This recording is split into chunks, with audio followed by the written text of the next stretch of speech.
So in this section, we're going to look at storm electrification, how storms become charged, and then what actually causes a lightning flash to initiate and how that process takes place and how a leader develops and its bipolar, bidirectional nature. And then we'll look at the differences between positive end and the negative end of lightning leaders and their importance in the physics of lightning. So let's get into what we've learned. And again, this what I'm going to talk about is my perception of our understanding at this point. Science is a self-correcting, evolving understanding of the physical world. And so some of the things I say today may be not valid or shown to be different than what we thought as the science and the technology and our ability to study things evolves. So I'm not saying this is the definitive truth of lightning and that's the end of it by any means. This is how I see lightning, how I understand lightning over the last 20 years of observing it, and I try to describe what was generally accepted in the lightning community. There are areas that are under debate that are still being researched and trying to be described. So some of these areas are strongly agreed upon, some of them not so much. So I'm going to tell you my perspective. And again, as we go through this, I hope to use the high-speed imagery, sometimes the electric field data, to kind of show you why we think that and why we believe this to be true and what we've learned and what areas still need to be researched and what we need to try to understand. So let's start off with electrification. Well, first you need a thunderstorm, which we have here. Nice big updraft. You got an anvil and a back sheared. And so how do these things become electrified? Well, what it takes is three things. You need supercooled liquid water present in an updraft. And so you have rising motion, supercooled liquid water droplets, and over time you start to develop graupel, which is a small hail accumulation of ice. You need to be above the freezing level so that you can generate the ice. And you're going to start getting a mix of either graupel or ice particles. And what actually causes the electrification is collisional charging, which is called non-inductive charging. And when an ice particle and a graupel collide, there's a transfer of charge that takes place so that these particles then are left in opposite charges. And we'll see this in this animation. We get the collision, and in most cases, an ice particle will take on or lose an electron and therefore be positively charged, whereas the graupel will get a surplus of electrons and become negatively charged. Now, this is not always the case. It depends on the water, supercooled liquid water droplet concentration, the temperature regime, so the type of ice accretion on the graupel particles themselves. So there's a lot of complexity to the different ways on which the charge transfers. So in different regimes, you can get the opposite occur, in which the surplus of electron ends on the ice particle and the graupel is left with a positive charge. But most typically, this is the way things charge up. So what does that do? Well, the fact that you have this updraft and the lighter ice particles that are positively charged will tend to be lofted towards the upper portion of the thunderstorm. So that's represented by red. So in the lightning community, typically red is used for positive charge and blue for negative charge. So you'll see light red used for charged regions, and then darker red or more intense red used as actual leader development. So we'll use a darker blue for the actual leader development. So we get this positive charge in the upper portion of the thunderstorm, and then we get the grapple that's negatively charged kind of building up into this area we call the mid-level negative charge layer. And then over time, what we see typically is that a positive charge region forms below the negative charge region, and it's still kind of unclear exactly how this takes place. More it becomes precipitating. There's different ways in which if you had a raindrop or an ice that melts, and then some of it sheds off as it falls aerodynamically. Those little bits that shed off can be oppositely charged from the main raindrop as it continues on to fall. Raindrop shedding, and so we do see this lower charge region of positive charge develop with time. So this is the basic model, and what we call the tripole arrangement. So tripole 3, upper positive, mid-level negative, and a lower positive charge region. What also occurs is that we get some inductive charging, which are you have some charged particles, ions in the atmosphere just normally, and when you have these charge regions, you have negative charge in the mid-levels, it attracts positive ions. And these positive ions in the air will be attracted and move towards it, and if they touch a cloud droplet or a cloud particle, they can become attached, and therefore it causes that to become positively charged.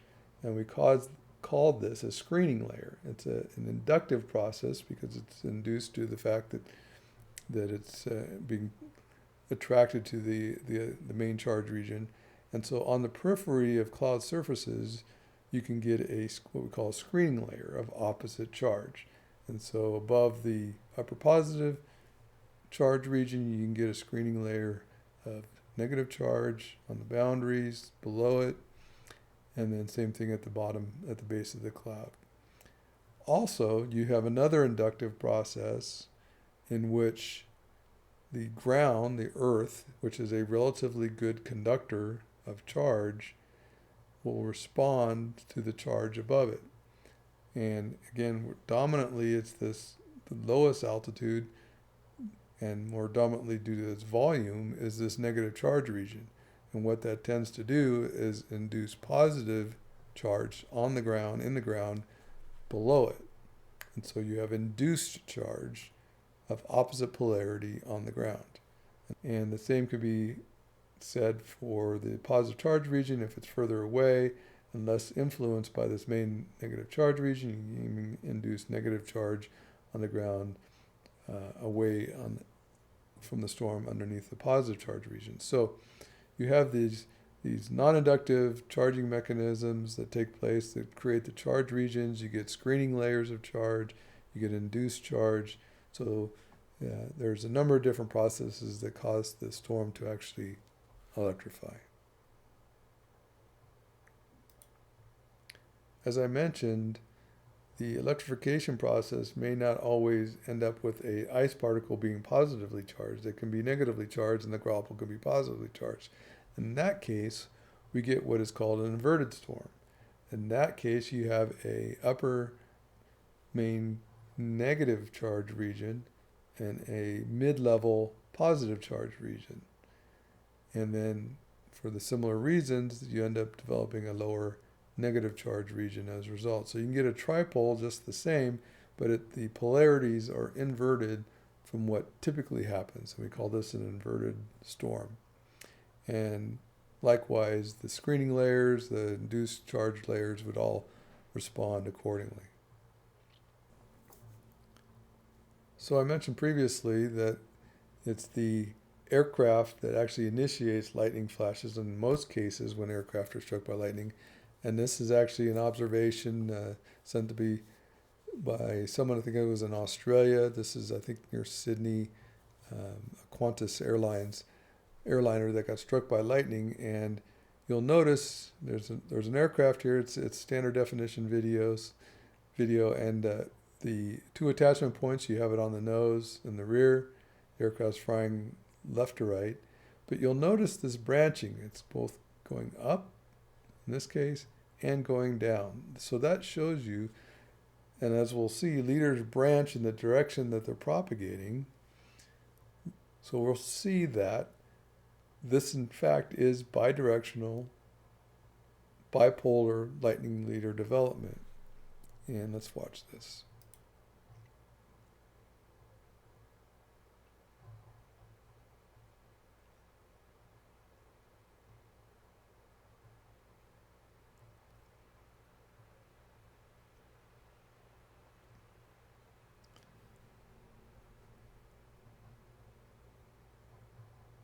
A little bit of plasma off the back, and this is a subsequent return stroke. So actually it initiated another attachment point. So this actually had 3 attachment points, and see if we can look at that again.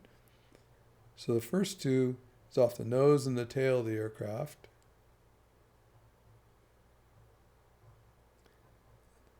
And you'll notice something, that it was branched upward in this section.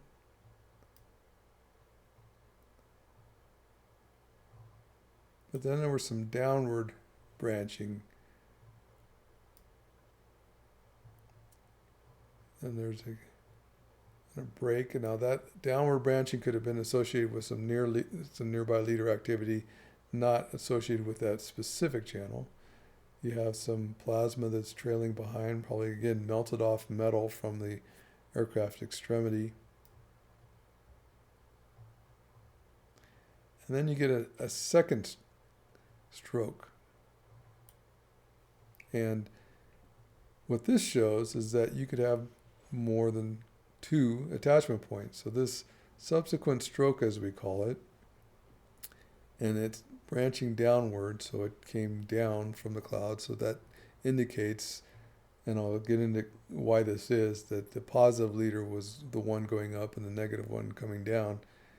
And that subsequent stroke came down and traveled both from the original attachment point and created a new attachment point down to the ground from the nose.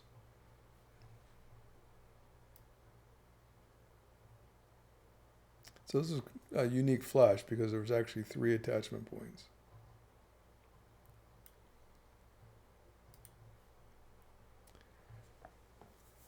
So how does lightning develop then? What happens is that we get this electric field generated from these charge regions. So we have a very, very strong electric field. And here I've represented the positive charge region in the upper portion, with the light red, and the negative charge region in the bottom. So that we have an electric field, and the physics convention for electric field is the direction in which a positive test charge would move under the influence of that charge. And so in this case, the electric field is pointing down, so it points from positive to negative. If we look at a simple proton and electron in a molecule model, the proton is positively charged, the electron is negatively charged.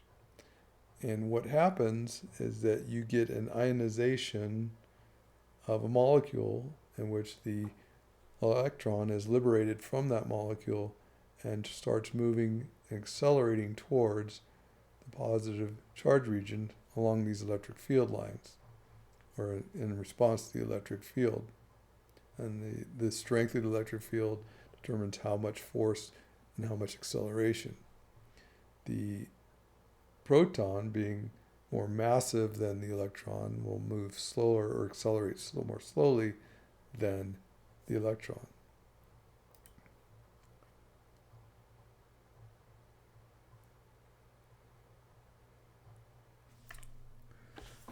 So in order for this ionization to take place, the electric field has to be strong enough in order to cause the separation of the electron from the molecule or atom. And there is a certain strength of electric field that will do this spontaneously. It overcomes the forces of attraction between those, the proton and electron, and you get the ionization occurring. But for many years, when measurements were taken of the electric field inside thunderstorms, the value of the electric field never reached that threshold at which spontaneous breakdown would occur. And so there was this mystery for many years as to why or how lightning flash starts. And to this day, it's still not fully settled as to the process by which it starts, because it's believed that those fields created from the charge separation don't reach the level of spontaneous breakdown.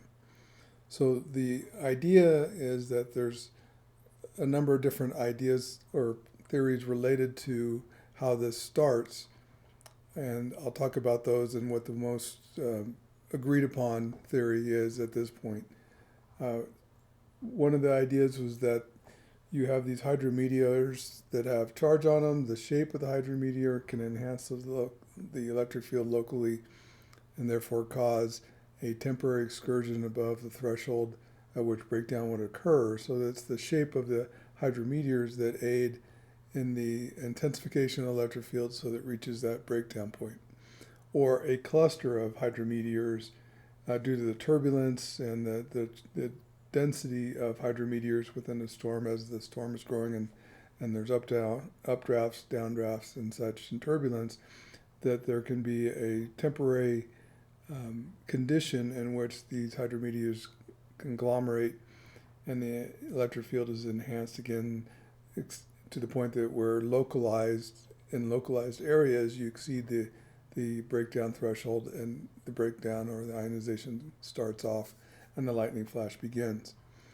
The most agreed upon or has the most evidence is related to cosmic ray showers, and such that we have cosmic radiation coming from outer space, energetic radiation particles, such that they come and they will actually knock off an electron, cause ionization and neutral molecules and atoms, such that that starts the process, and you can get a cascade of a cosmic shower where you have this in multiple areas or in a density of area that causes this electron avalanche. In other words, you get the ionization and electron, and then under the ambient electric field that may not be exceeding the breakdown threshold, spontaneous breakdown threshold, they'll accelerate,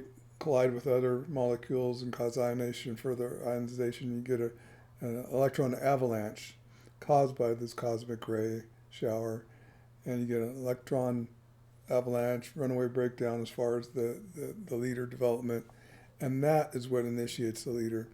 And that is right now the most agreed upon theory based on the evidence that causes lightning to initiate. And so we get this, what's been observed and reported in the literature is this fast breakdown occurring and sometimes aligning in the direction of which a cosmic ray shower is oriented when it is measured as it comes in, so that we get this fast breakdown in this localized area, and then that builds upon itself and grows in an avalanche manner, and then forms this streamer, and eventually the leader. So again, it's still not settled as to how a lightning flash actually starts, but that's where things are leaning right now. That's where the research is showing that is the most viable way that which lightning flash starts. So let's talk about that development.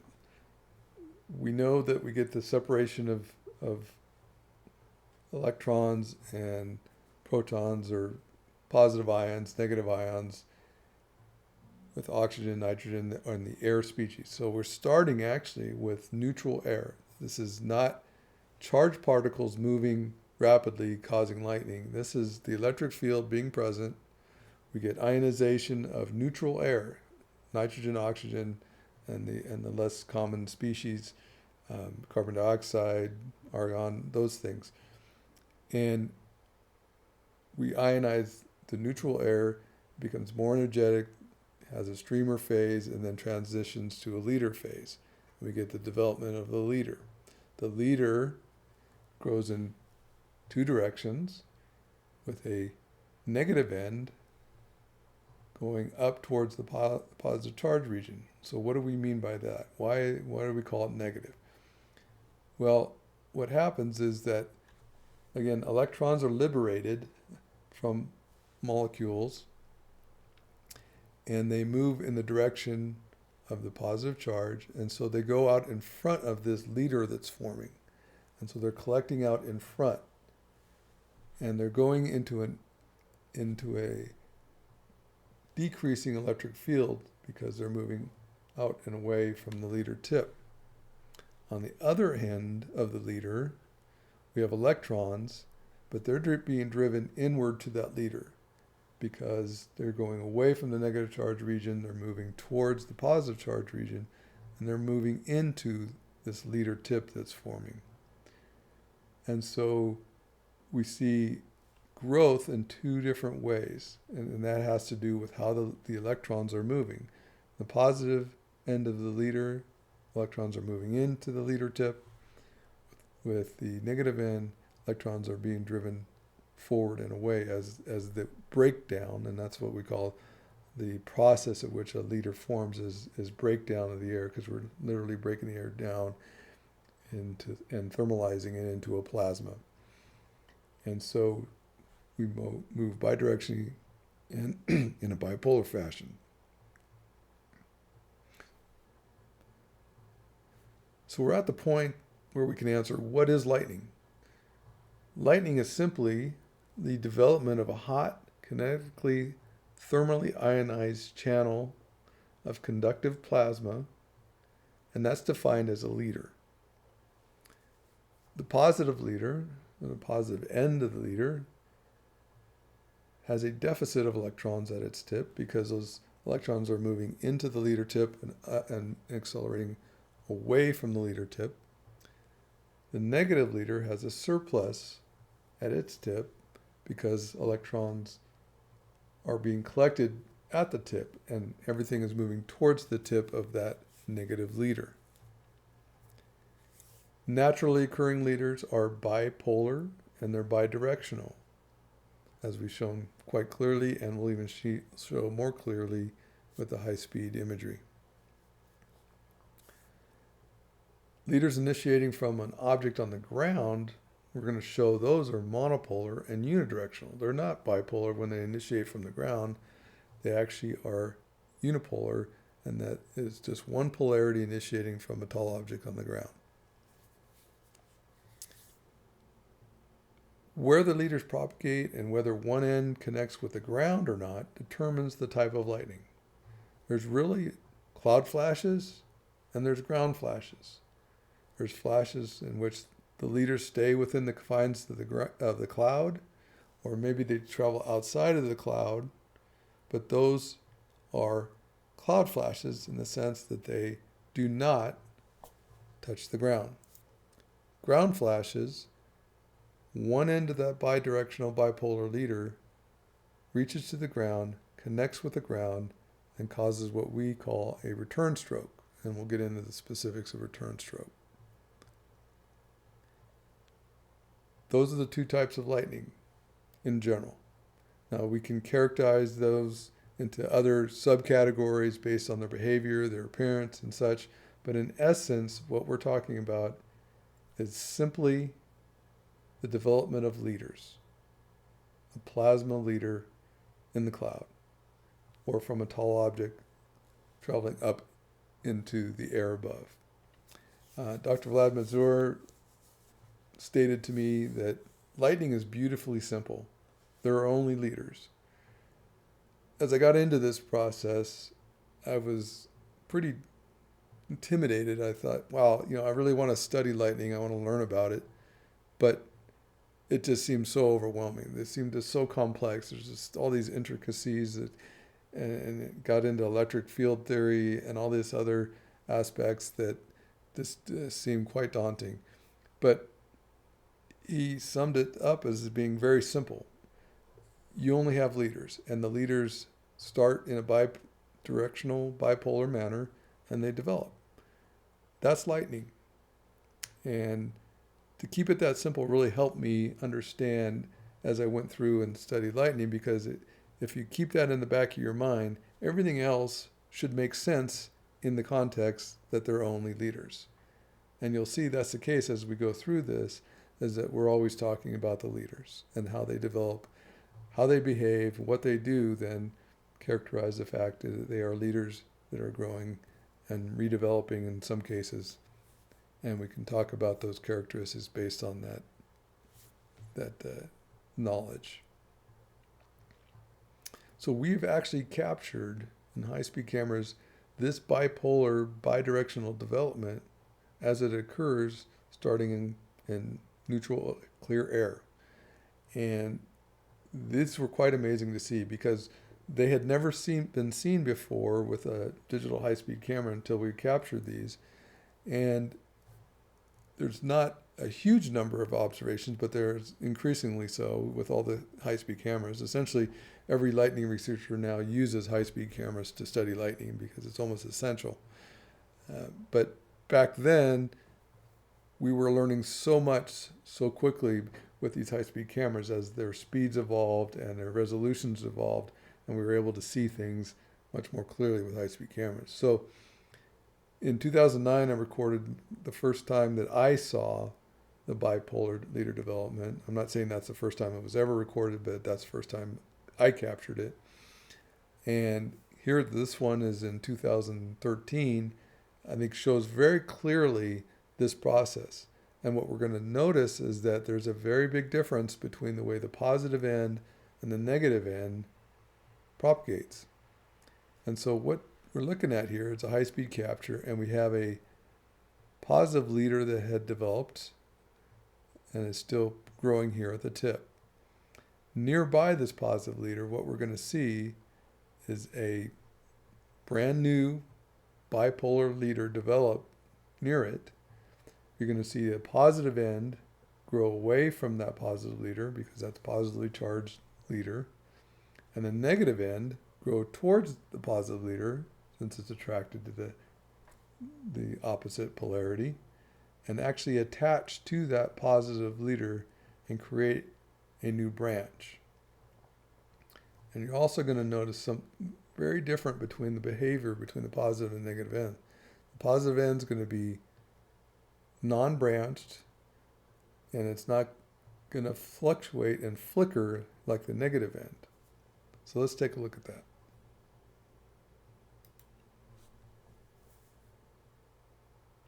There's the initiation. Positive end is going to the right. Negative end is branched and flickering. And it's going to connect there with the positive channel.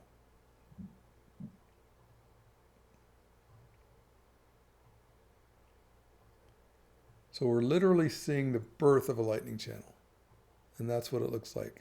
And we're seeing the difference between the positive and the negative end.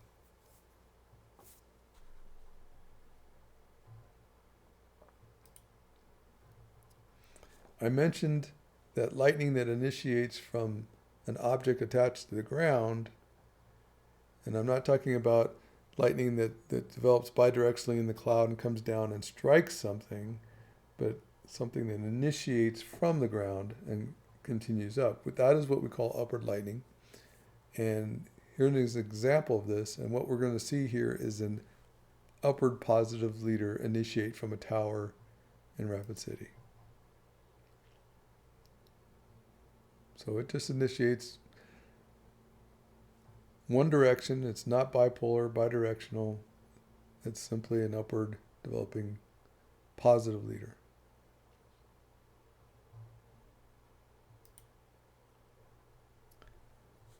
So again, let's kind of recap. We know lightning develops bidirectionally, bipolar. We know that the negative end has a surplus of electrons, so it's negatively charged. Positive end has a deficit of electrons. and so it's positively charged as the electrons accelerate in this direction. And the tip of the leader then also has an electric field, and you can see how this electric field interacts. And you'll notice that the electric field fans out from the leader tip, and that is a way of indicating the density of these field lines determines how strong the electric field is at that particular point. So the more closely grouped field lines means it's a stronger electric field. And so, like I mentioned earlier, the electrons, as they're liberated from the molecules and atoms, they accelerate out into a weakening electric field. And so they kind of are under a decreasing force of acceleration, or that's trying to drive acceleration. Whereas the molecules that are experiencing ionization at the positive end, these electrons are moving into an increasing electric field environment and therefore accelerating into a stronger field. And so they are under that influence. And that causes the leader to grow in a different way between the negative and the positive end. We saw in that video that the positive end was more steady, was luminous. There was some flickering, but not the clear on and off flickering that we saw on the negative end, where it was highly branched and we saw that flickering.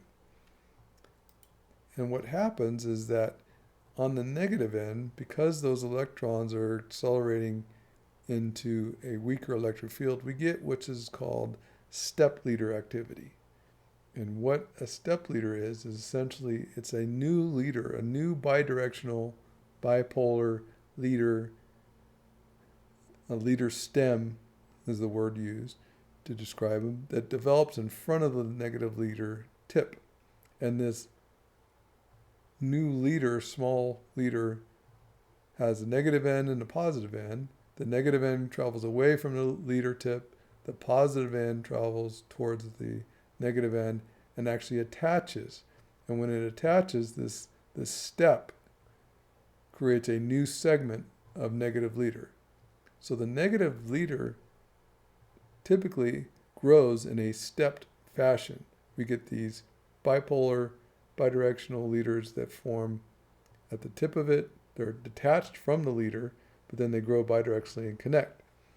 Whereas the positive leader then grows more continuously, and it's just an accumulation or acceleration of electrons. The air is breaking down any more continuous, not a stepped fashion similar to what we see in the negative end. And this kind of illustrated with this video. So we get the step, attachment, step, attachment, step, attachment. Whereas the positive end just kind of grows steadily. So that's a major difference between the negative and the positive end.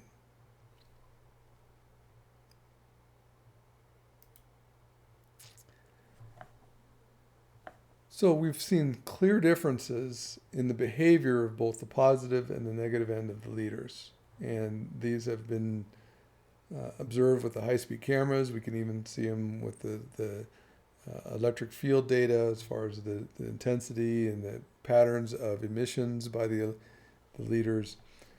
But to summarize the differences, if we look at the positive leader, it can have some stepping to it. We've seen fluctuations that are similar to stepping in the sense of luminosity that varies. But for the most part, it's a continuous process compared to the negative leader, where you get these clear steps. So you'll see literature that kind of says both that it can undergo stepping or continuous. Negative leaders, we always see do the step. As far as the tip brightness between the two, the difference is that in a positive leader, if it's a non-branched positive leader, it tends to be very bright. And again, that continuous process. whereas if it's a highly branched positive leader, it tends to be dim, and the tip of the leader is dim compared to what a negative leader might show up. In most all cases, the negative leader, the stepping, the tip, is bright. With positive leaders, as far as how they move through the air as they are growing, we tend to see that their directional change is more meandering, kind of crazy to watch. In fact, positive leaders are my favorite just because they do this, is that they kind of go off in strange directions, and when they do branch, they just are highly dendritic, and it's something to behold, and we'll see that coming up. Whereas the negative leader direction change tends to be highly dendritic all the time, very erratic, changing, and so noticeably different just in the way they move. As far as localized branching, if we get positive leaders to branch, they tend to be dim when they branch a lot. And when the branches of negative leaders occur, those tend to be just as bright. So that branching doesn't diminish their luminosity like we see with positive leaders. If we look at branch redevelopment, and what we mean by that is that when branches form or the leaders propagate, sometimes they lose their luminosity. They stop moving, they grow dim, they may fade out completely. In some cases, we might see that channel reionize, re-break down, and re-illuminate, so that we get this redevelopment along this originally formed branch, which has now decayed. And in the case of positive leaders, it's very different than what we see in the negative leaders. In the positive leaders, we get this redevelopment occurring in trail of the branch tip, so not from the branch tip, but in trail of it. It's a bidirectional process.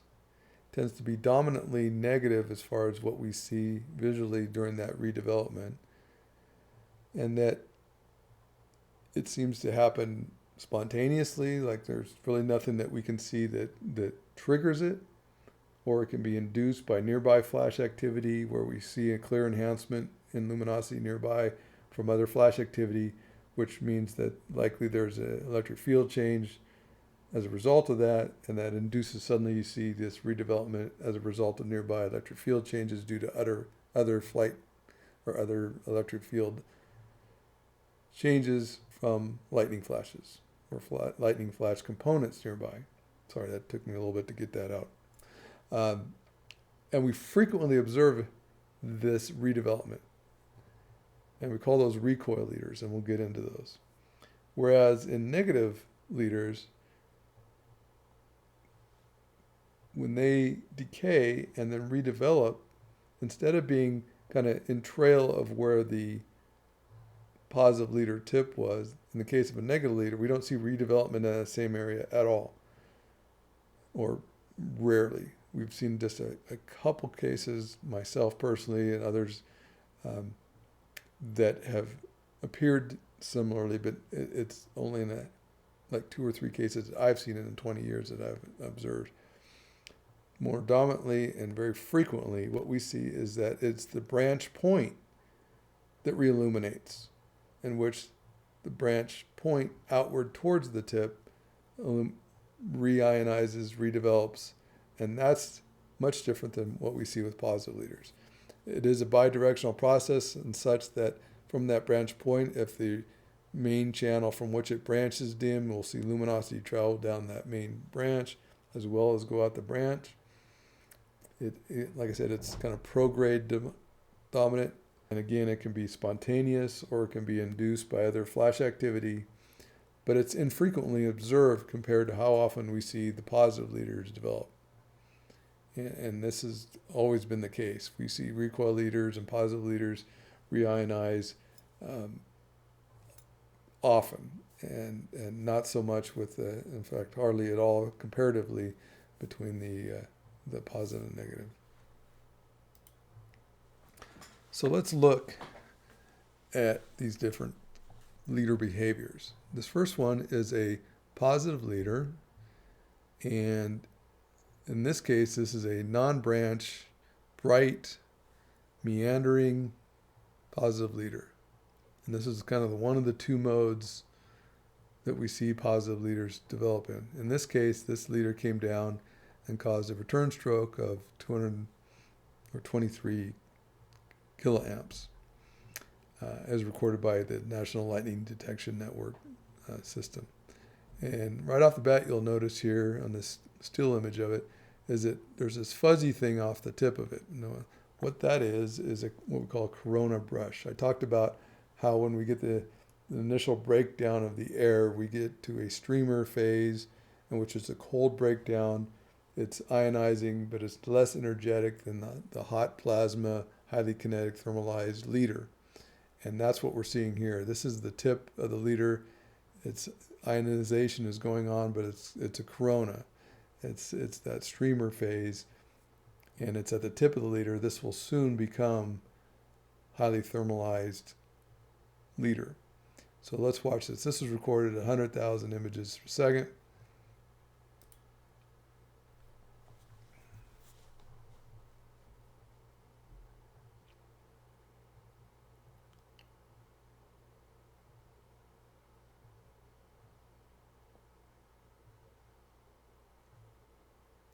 You can see there is fluctuations, and there's a branch attempt that failed, another one.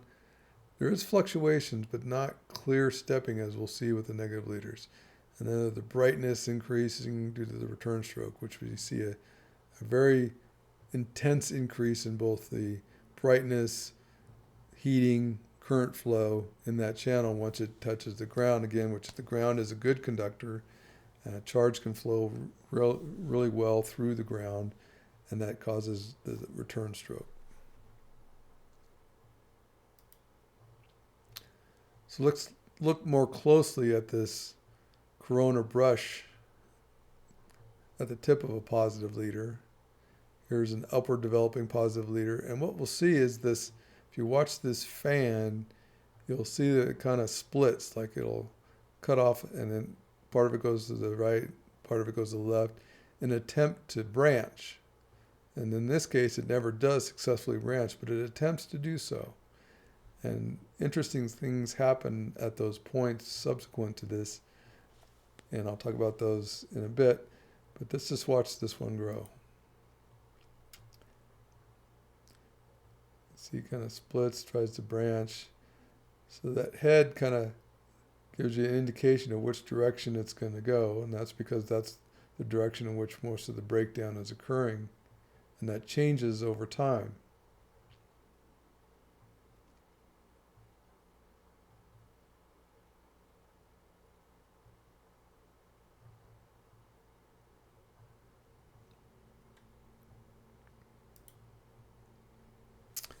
So that's a non-branched, bright, positive leader.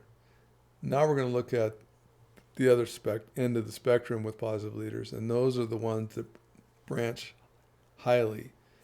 And when they do that, their luminosity, individual luminosity of the branches decreases immensely. In fact, sometimes it's very even hard to see on the high-speed cameras because it's so faint. And in some cases, we don't even know they're there until they start forming recoil leaders along those decayed branches, because they're close to being decayed because they're not luminous, which is corresponds to how much current is flowing in those branches.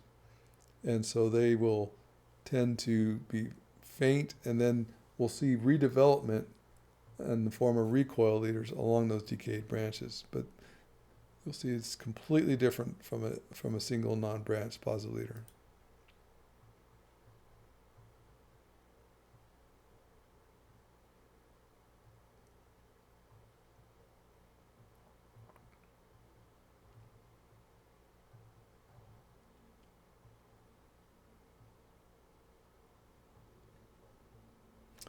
And here I stopped this. This is one of the recoil leaders that developed on a decayed branch. You can see it's very intense, and it formed not here at the branch point, but along the leader path, and it actually initiated in this area and grew in a bidirectional fashion.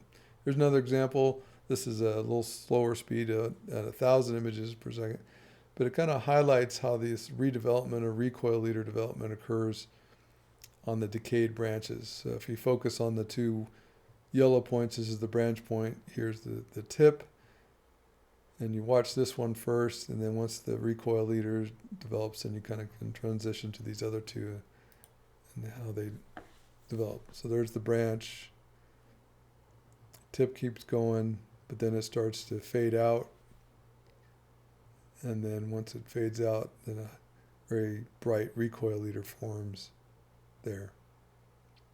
Same thing here with this white one. Goes out, decays,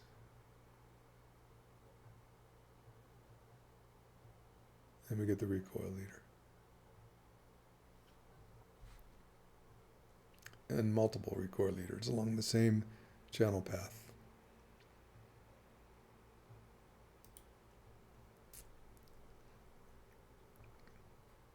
So if we look at this redevelopment process in positive leaders, which is defined as recoil leaders, we're going to see that it truly is, in fact, a bipolar process, predominantly in the negative end. And in this case, you'll see that it goes all the way back to the channel and causes a rapid rebrightening. So we get the bipolar development. It goes to the tip, existing tip, and grows a little bit more. The negative end goes to the main channel and causes an intensification along the main channel as well as out the re-ionized branch.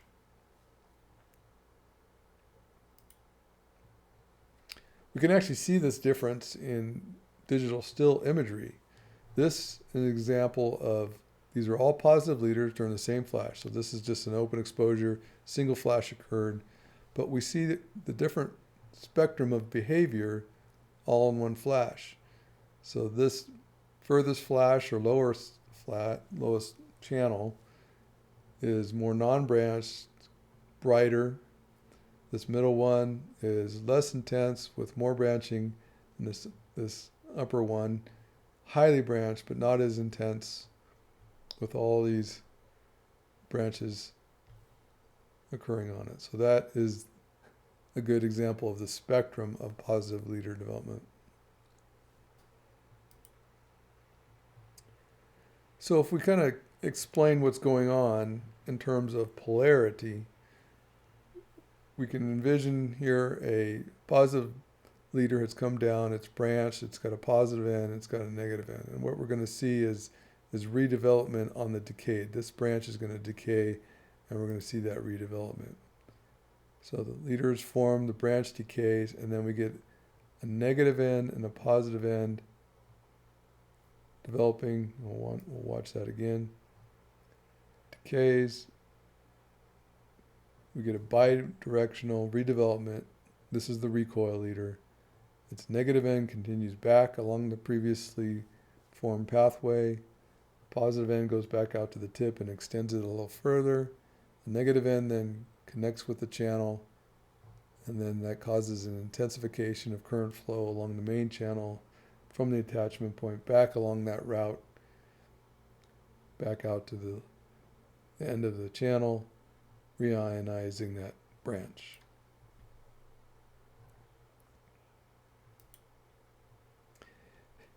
In some cases, the whole channel and branches themselves decay.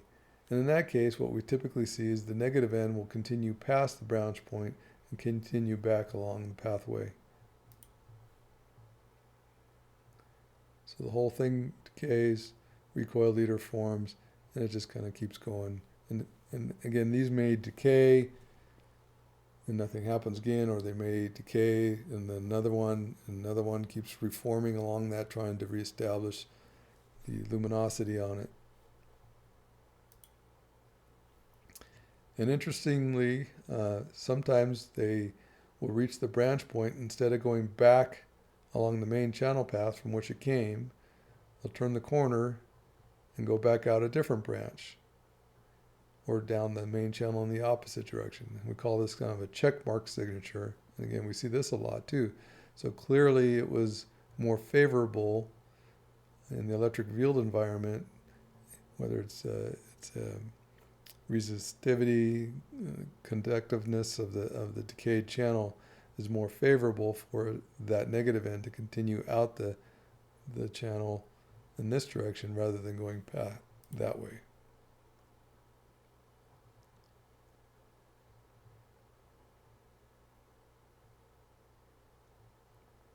So here's an example of this check signature that we see in recoil leader activity sometimes, in which the recoil leader forms, comes down to the branch point. Instead of continuing down the main channel towards, in this case, the origination of the tower tip, at the tower tip, we see that it goes up and out another branch pathway.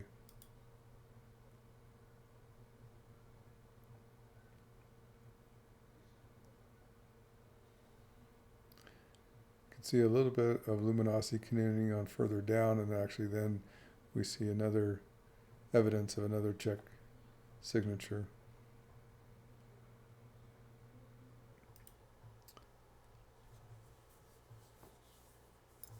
So let's look at negative leaders now.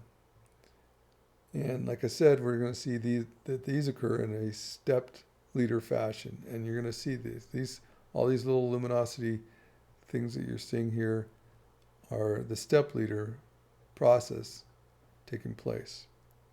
And this was recorded at 100,000 images per second.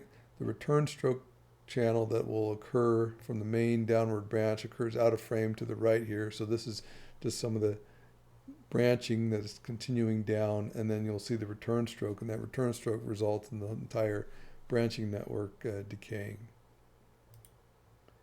But notice the stepping, it's clear stepping, pulsing, alternating. Each of those are those steps that form in front of the negative end.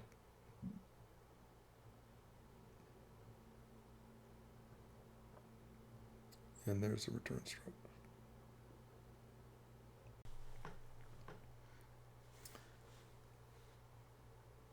So if we look at negative branch redevelopment, and here's a case where negative leader came down, it branched one direction here, another branch this way, and what we're going to see is the decay of this branch and then redevelopment along that branch. We'll see that it actually acts differently in that it starts from the branch outward. So unlike the recoil leader, which is a bidirectional that would initiate in this area, we see that it's from the branch outward. In the case where the whole branch decays before redevelopment, we see a corresponding luminosity from the branch point go up the channel, typically, and that would be a kind of positive breakdown, again, with the bidirectional process.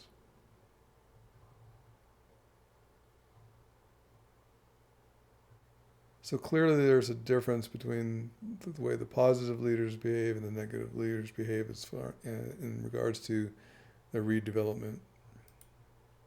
Here's an example of the negative leader redevelopment.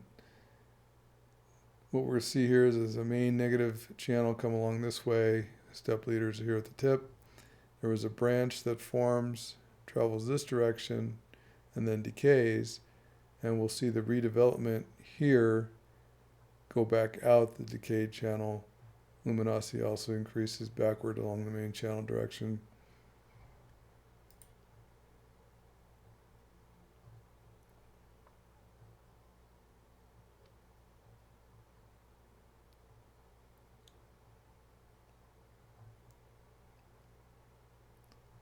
Here's the redevelopment. And then it actually extends all the way to the pre-existing end of the channel and then continues stepping and growing. When that happens, you can see that whole channel illuminates.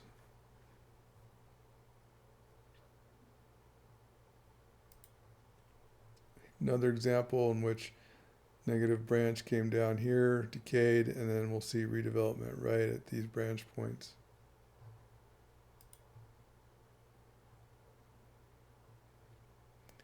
Corresponding luminosity increase back along the main channel path.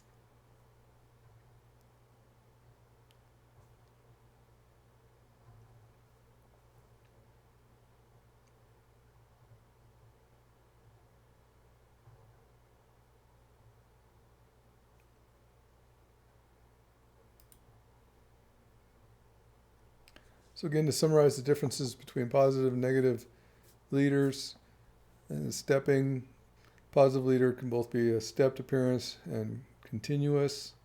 Negative leaders always step. Tip brightness, if it's a bright leader, it's non-branched. The whole channel tends to be bright. And then if it's highly branched, it tends to be dim. All the branches tend to be dim, and the tips tend to be dim. Whereas the negative leader, those tips that are stepping tend to be bright. Positive leader, we have a meandering leader, direction changes, whereas negative leaders, it's quite dendritic, very erratic. When we see localized branching, the branches of a positive leader tend to be dim, and the branches of a negative leader tend to be as bright as the main channel many times, or slightly less bright. And the redevelopment, which we just showed, that the redevelopment along positive leaders tends to be bidirectional and trail of the branch tip. And it's retrograde dominant. It can happen either spontaneously or induced by nearby flash activity that's occurring, and it's frequently observed. Whereas in the negative branch decay and redevelopment, it's from the branch point outward. It's still bidirectional, and you see that when the main channel has decayed, you see the development go in the other direction. It's prograde dominant in that it goes towards the negative branch tip. And again, like the positive leaders, it can be spontaneously initiated or induced by nearby flash activity, and it's very infrequently observed. In digital still imagery, we can see these differences. We've demonstrated that they show up on the high-speed camera, and in a digital still image, we can see them as well. The negative CG here, this is negative leaders coming down, very erratic, dendritic development, kind of like as an upside-down Christmas tree coming down, whereas the positive leader, as it comes down here, it was non-branched, then we had some branching, and then more intense branching and dimming on these outer branches.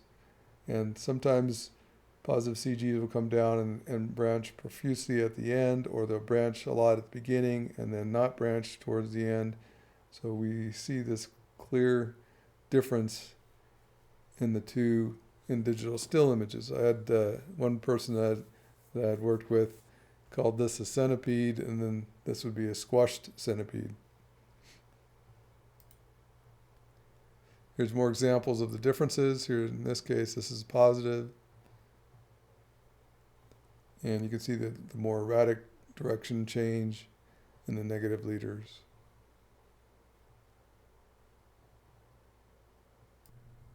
So now that we understand the electrification process and how lightning initiates and develops, we're going to start looking at the different types of flashes. The first of these being cloud flashes.